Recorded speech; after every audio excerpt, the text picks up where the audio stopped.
What's up, everyone? It's Chachi Power here with Rocket Punch Army to do another review. I have another diecast robot to review for you guys. A little cutesy, but it's loaded with diecast, so it's just awesome. But this here is Robocon from Bandai Robocon, which I believe stands for Do Your Best Robocon. I don't know. Anyway, according to Wikipedia, it ran for 118 episodes from October 4th, 1974 to March 25th, 1977. All right, and then again it was rebooted at some point in 1999, which I believe is a reason for this release, because this was from 1999. However, this seems to be a reissue. According to the R there, it's a reissue of the GA-14 Popy chogokin, the logo. Anytime you see these logos, guys, you can expect diecast. Well, most of the time. A lot of times it's just little pieces of diecast and you get cheated, but with this one you definitely do get diecast.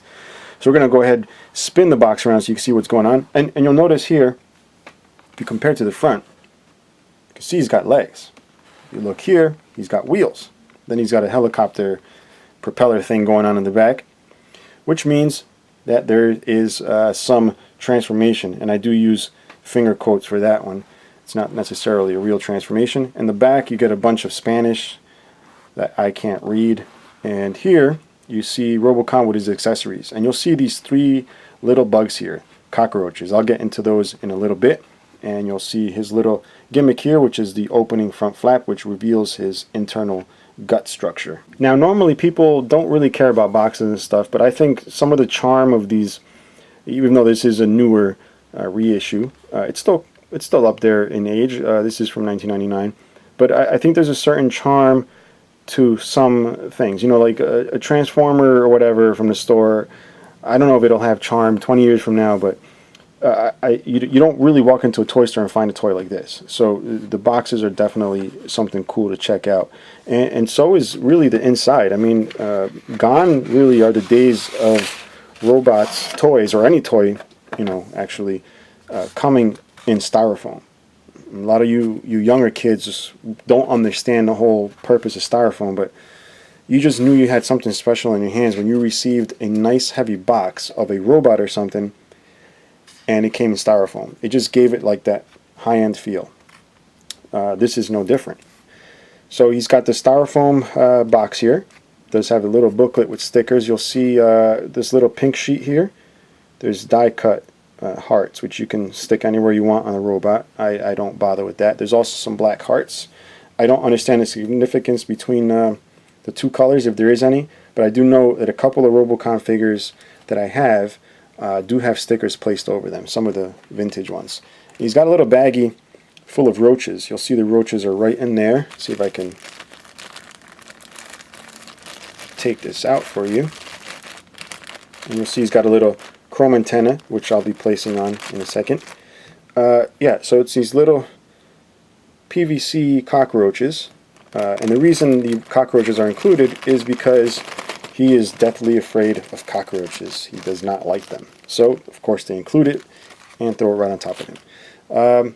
So here's a robot nestled very nicely in the styrofoam. Now, you'll notice I call this a wifey review, robot review, because once in a while my wife does tend to end up with some robots. I usually let her keep the cuter ones, or if she sees something she likes, I'll get it for her. And I thought it would be really cool to review for you guys. So let's go ahead and take a look at this figure. Alright guys, so here is Robocon spinning around on my noisy display thing here.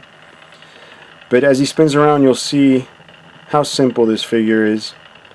But he's just, from what I see, 100% diecast, except for that little antenna back there. But you'll see the hands metal, the arms are like that weird kind of like material that they use for like lamps and stuff, the bendy material, the bendy straw, whatever you want to call it. And then diecast feet, just big solid piece of diecast. You don't want to be throwing this at anybody.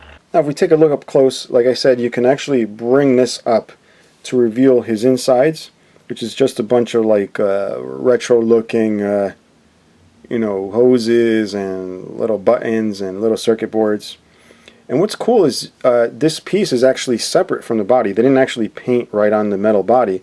This is like stamped steel or tin, with a lithograph, and it's actually embossed. I don't know if you can see that, but it's actually embossed. It's not a flat piece there, which I thought was really nice. And that little material thing I was telling you about, the little coily, springy thing that looks like they use on old telephone cables, if you guys remember payphones. Yeah, so it's got that. And then you got the die-cast hands. I'm not sure if the claws actually... Oh, the claws actually move. I did not know that until now. But the claws do move. They're on a little pin there. As far as the legs moving, they move together. Actually, wait, nope, they do move separate. Alright. Guess I should have studied that before making the video, but yeah, so they do move separately. I don't even know what to call this, guys. A conduit. I don't know what the frig that is, but there's metal inside to keep the legs sturdy, otherwise it would flop around. And you got die-cast feet. And this is completely cold. Since it's cold outside, this is just a big cold brick. And the antenna, which keeps falling off, is just simply a chrome piece of plastic that just attaches to the back of the head here in the hole. Right there. Just pop it in. And it does stay if you leave it alone. Also on the back here, you'll see the little stamping on the bottom there. This is actually made in Japan, believe it or not, guys. At some point, robots were still made in Japan, apparently up until 1999, but most of everything after that is made in China. Now, you'll see the back here has this elevated butthole, and that butthole is actually to put this propeller thingy in there. Alright, go ahead and do that, and you'll see now he can fly, I guess. So, weird little gimmick. It does sort of spin. It's a little tight on there, but it will spin. Alright, now the other thing I wanted to show you is his feet actually do pop off like so. You'll see that, and I guess that's a serial number in there. Then you can grab this lower half, alright, and he turns into a Robocon car, and I guess it's this way. It's a tricycle. Alright, whoops, there goes the antenna, but not needed to show you this. So, yeah, I think it's pretty cool. And you will be happy to know that these tires are real rubber. And just check out those spokes. Spokes look great. Now the rear wheel is just a chrome wheel. And it's kind of a shame that you can't really buy toys like this brand new unless they're reissues like this one. Just those days are gone. Now toys are cheap and meant to be thrown away. And for those of you that do collect them, I know people collect action figures and they're plastic and Transformers, but they just don't have the same feel of an older toy, especially one made out of die-cast. Hope you guys enjoyed this brief little review, and if you have any questions or comments on this or anything else, just leave it below, and I will see you guys next time. Bye.